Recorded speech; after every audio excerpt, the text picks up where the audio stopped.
Hi guys, Adrian Cahill here. I'm a coach at 9:30 in the morning here. I just finished a really amazing coaching session with someone in China. So 2 hours time difference. Don't worry, we didn't start that early in the morning, but had an absolutely wonderful, fantastic session. One thing that was highlighted was how many people do you know are in really happy, rewarding, satisfying, amazing relationships and living the life of their dream? Really happy. Not just married, but actually really happy and living the life of their dreams. Very few people are. My client was a little bit concerned, will he find the one? Will he find someone that supports his dream rather than taking him away from it? I'm like, certainly you can. And one reason you can is that you've stepped up for coaching. How many people step up for coaching? A small percentage of the population. And a small percentage of the population find really rewarding, intimate relationships, business relationships, social relationships, and live their life on purpose. So what does it take to be one of that small percentage? A big thing is investing in yourself, developing yourself, and coaching is one of the many forms of doing that. So interesting that today I'm going to share this brief talk to ensure you can do it. So investing in a coach, hopefully this comes up on the screen. Alrighty. So investing in a coach can be a really, really amazing, great thing to do, but there's a couple of things you need to be sure of so you don't end up with a bad coach or a fake coach. There's a lot out there. Anyone can call himself a coach. So I'm quickly going to cover a couple of points to make sure you get a really good one. Now, you might like me as a coach, but there's also a ton of other great coaches. So this isn't about me. This is about you making a good decision about who is legit, who can really help you.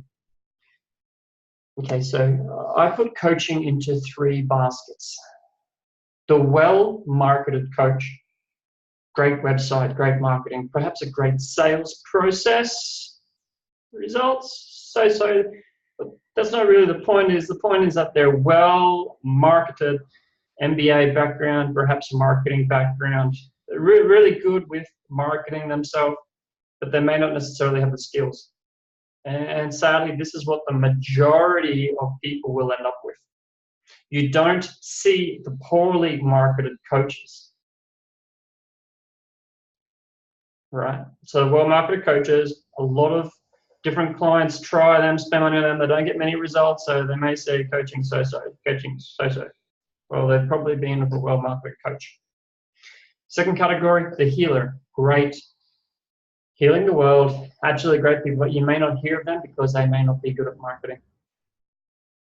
They are generally referred through, word of mouth, or they work with some lady down the street. They work with some other lady in the spirituality, so they've done an amazing thing, and you really got to try or have it. You might not connect the best with them because they might be on a different level, and maybe on a spiritual level.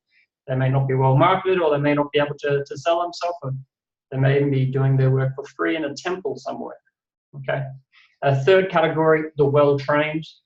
I was just at a Tony Robbins event. Tony Robbins, one of the world's best coaches. He said, I'm not a natural healer, super gifted or amazing. Tony Robbins says, I'm well-trained. He trained himself to greatness, and personally, that's the category I fall in. I've developed the skills, I've trained in the skills. So well-trained coaches, you'll find that they will be focused on coaching. Every day they're on coaching. They're not a school teacher, and they're also doing some coaching. They're not a car salesman, and they're also selling coaching. Yeah. They may be in a job, and they may train after hours and coach after hours, but that would leave little time for training and little time for coaching.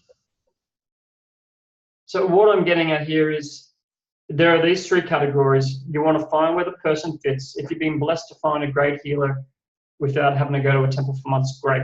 If you found a well-marketed coach, great. No, they're well-marketed. They might not necessarily be trained. That's the key differences there. Focus on sales, focus on healing the world, focus on goals, focus on results. Now, if you're going with a well-trained coach, someone like myself, I might not necessarily get you the best results, but I am focused on results and I am focused on being trained. Therefore, in my training, I've completed courses. Lots of coaches do courses. But how do you know what courses really count? For coaches in the coaching world, we are looking for the ICF or EMCC. International Coaching Federation, European Mentoring Coaching Council. Obviously, one's more dominant in Europe, but the EMCC is spreading to other areas of the world. It actually was formed first, but the ICF seems to have more pull in the Western world. Now, these two bodies are accreditation organizations. They're not schools, they're not academies, they're not institutions. You can't get training from them. You get your training school somewhere, like you might go to the Coaching Institute down in Melbourne, or Life Coaching Academy in Brisbane, or CTI over in the States, and you do your coach training, and then you have to apply further to get these ICF or EMCC stamp on top. So I, as a coach, have a diploma from a coaching school. And you could also go on Coursera and maybe buy one for $100. You could maybe do a $2,000 Tony Robbins intervention course, get yourself a coaching certificate, but ICF will not stamp it. The ICF and EMCC will only stamp once they see that the training you have done is sufficient, it is big enough. Okay, so I was actually calling myself a coach 2009, 2008. Actually, I was calling myself a coach occasionally back then. And I had no idea what these ICF and the EMCC was. I had no idea. Later on, I did NLP training and I was calling myself a coach. And then around 2012, a girl I was dating asked me for my certification. I said that I had NLP, and she said, "You need ICF. If you have ICF, I can bring you into our company, you can coach some of the multinationals, maybe we can look at collaborating somewhere, but you don't have ICF." This funny look. I didn't know about it at the time. So I ended up flying back to Australia and went on a ICF recognized course. I went through, I got my diploma in the next year or two, I completed the coaching course, and I still had to apply separately to get the ICF stamp on top. And at first they said, no, you need to do better. And I had to improve some things, and then I got the stamp of approval.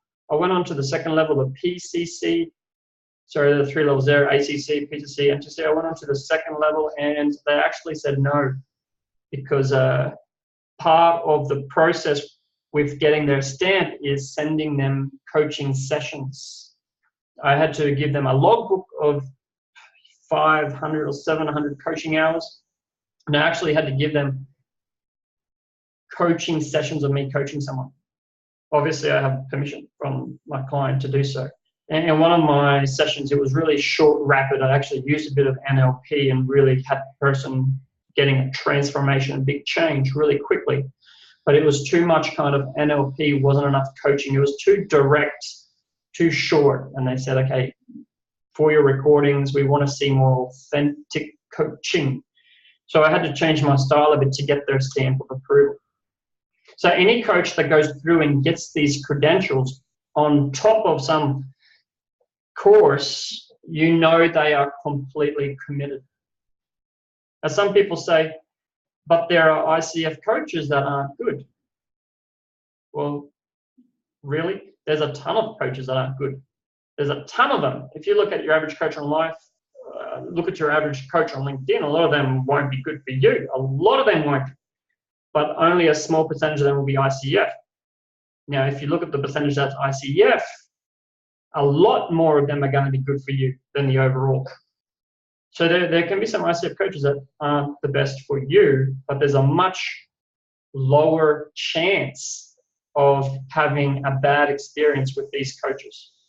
Any coach that has gone through and got the credentials from ICF or EMCC have gone through a lot more hoops, they've gone through a lot more training to get that credential.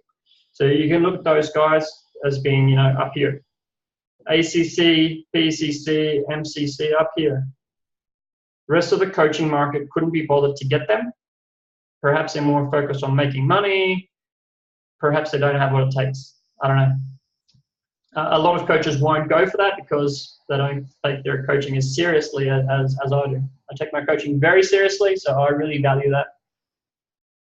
Besides, if you do like karate, you want to get the black belt. This is like the black belt. You don't have a black belt, okay.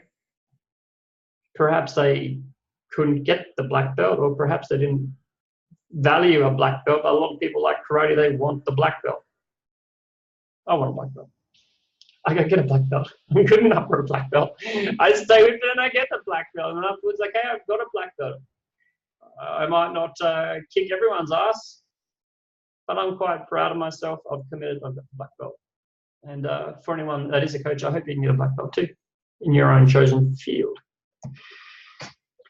So the black belt of the ICF recognizes is a thing the full-time coach will have. There might be some casual coaches or part-time coaches. They might not have the ICF, but they still could be good. Could be. However, as I mentioned before, a casual coach, they may have a job or a business and they do some coaching. The full-time coach really focuses on coaching. So you should expect a higher standard of result from that. Ultimately, how can you tell? Number one way you can tell, go to their LinkedIn. If they don't have LinkedIn, what do you mean you don't have LinkedIn?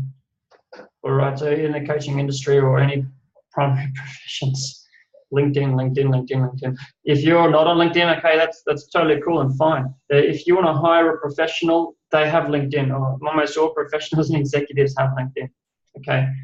And then on LinkedIn, you can see what their primary profession is. So a car dealer for Mercedes, his primary profession is car dealer Mercedes.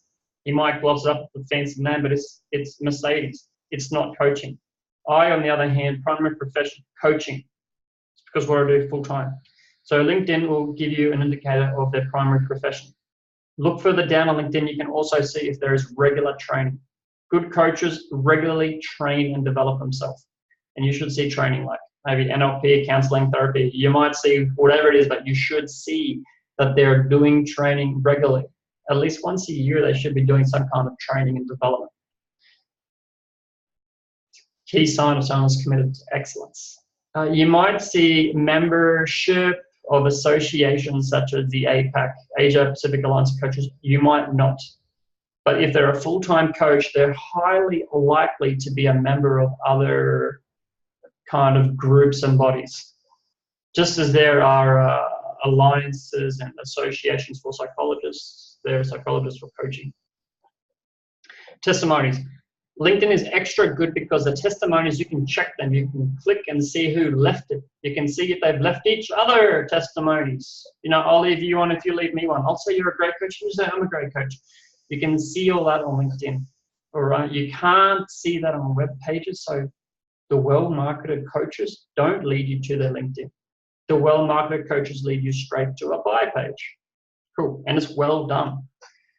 So there you go. Facebook, I'm not really a big fan of, but if you are using Facebook, there are Facebook reviews as well. Click through, make sure they're legit. You want to make sure everyone that you're looking at working with has a few real Facebook. Google the same. You can use Google reviews, check back, make sure they're real reviews. So you're looking at the primary profession. Are they continually developing themselves? Are they a member of some associations? Do they have the testimonies and are they real? There you go. Simple as that. This is a little 1, 2, 3 for you, if you want to summarize it again. What to do next? Ask your coach for LinkedIn, ask them for certifications and accreditations. I tell a lot of people, if you've got certificates, put them on LinkedIn. It's great. You can see my LinkedIn, and I have photocopies or photographs of some of my certificates. There are some people that fake it. They will tell you they have this. They will tell you they have that. Ask for the certifications. If they deliver quickly and say, great, you're on track. If they make up any excuses. And it's a really good question to ask because you ask this question at the start, you save yourself all the headaches straight up. LinkedIn, certifications, see the references, and then have a discussion. Have a discussion about what you need, what you need the coach for, then have a discussion about your investment. Coaching is an investment. I don't see it as a cost. Yeah, it takes money, but what you're actually doing is moving a pile of money into your self. You're moving cash into your emotional intelligence. You are the investment. You are the investment. So have a discussion with the coach about how it can work.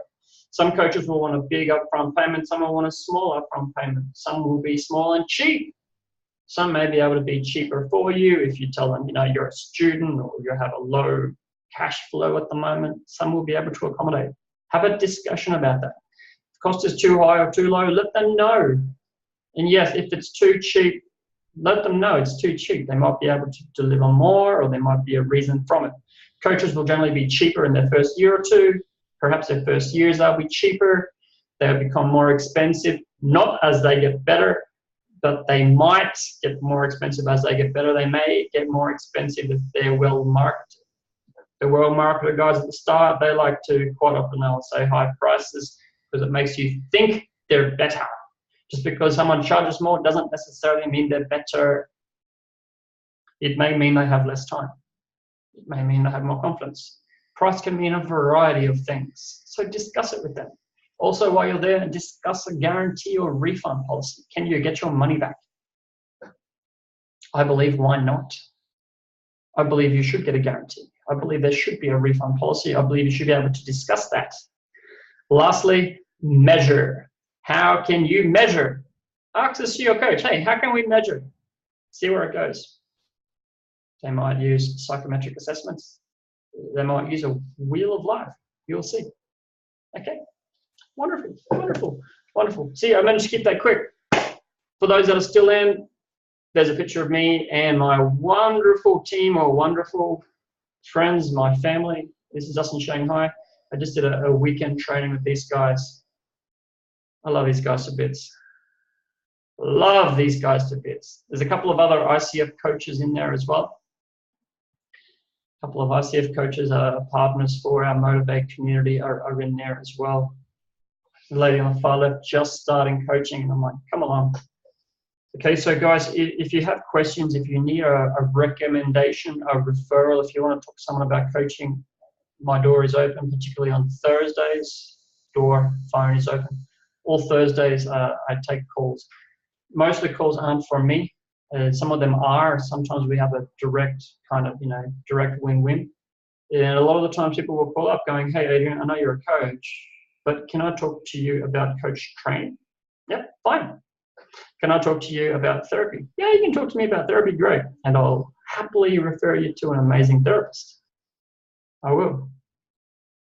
So just call me up on Thursdays, have a discussion about whatever you want. I'm here to help, and I'm here to connect you to the best people possible that have training and experience. Okay, thank you very much for your time. Have a wonderful, blessed day. Thank you.